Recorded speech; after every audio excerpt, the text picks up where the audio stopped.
Uma saudação especial a todos vocês das terceiras séries. Estamos aqui para começar, para falar com vosotros sobre os assuntos mais importantes e interessantes da biologia. Então, vamos começar. E o nosso assunto hoje será genética ligada ao sexo. Hoje nós vamos falar a respeito da determinação do sexo e na aula que vem nós vamos falar dos sistemas que determinam o sexo nos animais, certo? Na última aula a gente trabalhou outros conceitos, nós falamos, por exemplo, de epistasia e gene epistático e hipostático, e hoje nós vamos continuar ainda falando sobre da área da genética. E hoje, galera, nós vamos começar falando sobre a determinação do sexo, beleza? Primeiramente, nós temos que compreender que existe uma diferença entre espécies que são dioicas, que é o nosso caso, e espécies que são monóicas. Vamos entender. Espécies dioicas possuem um indivíduo masculino e um indivíduo feminino, certo?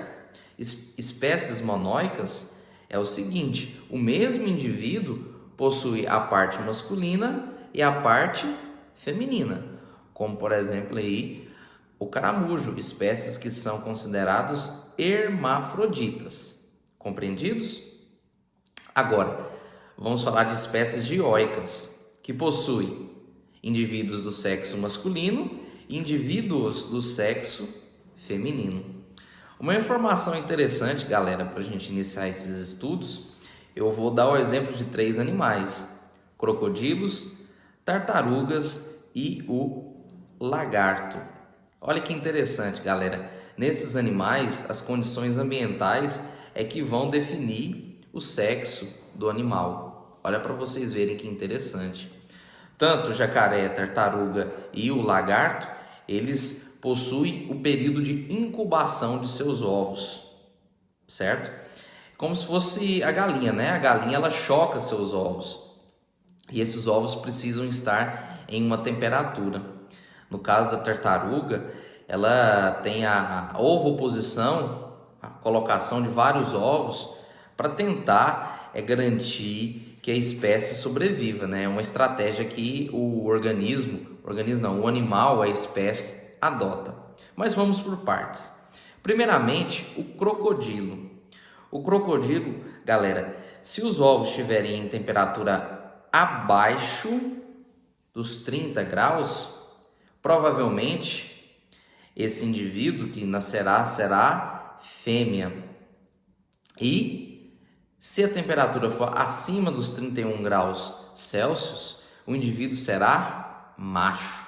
Ou seja, aí nesse caso, o exemplo, o sexo vai ser determinado pela temperatura em que os ovos foram incubados. Já a tartaruga é o contrário. Então, o macho é quando os ovos estão em uma temperatura baixa e a fêmea quando os ovos estão em uma temperatura alta. Todos já viram aquelas imagens de tartaruga quando nasce, ela vai caminhando até chegar à praia. E poucas tartarugas conseguem chegar até o mar.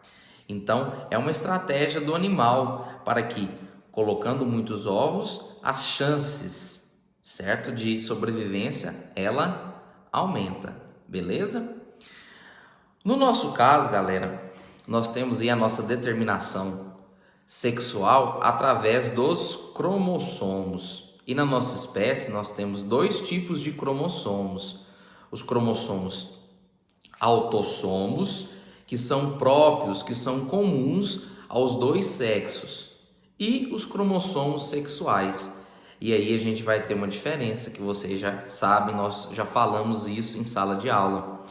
O cromossomo X, ele vai estar presente tanto no homem quanto na mulher, e o cromossomo Y é que vai diferenciar e vai formar o homem, certo? Então, os cromossomos são 2 tipos, os sexuais e os autossomos. Os autossomos presentes são comuns no sexo masculino e feminino.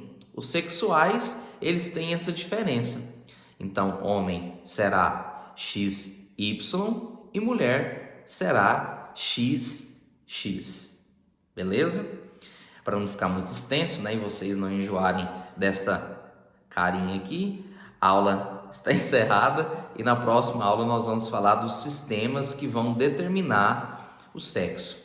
Vocês vão anotar as informações importantes do caderno, mas não precisa enviar via e-mail. Somente na próxima semana com as atividades que nós vamos passar para vocês. Então, um grande abraço e fiquem com Deus.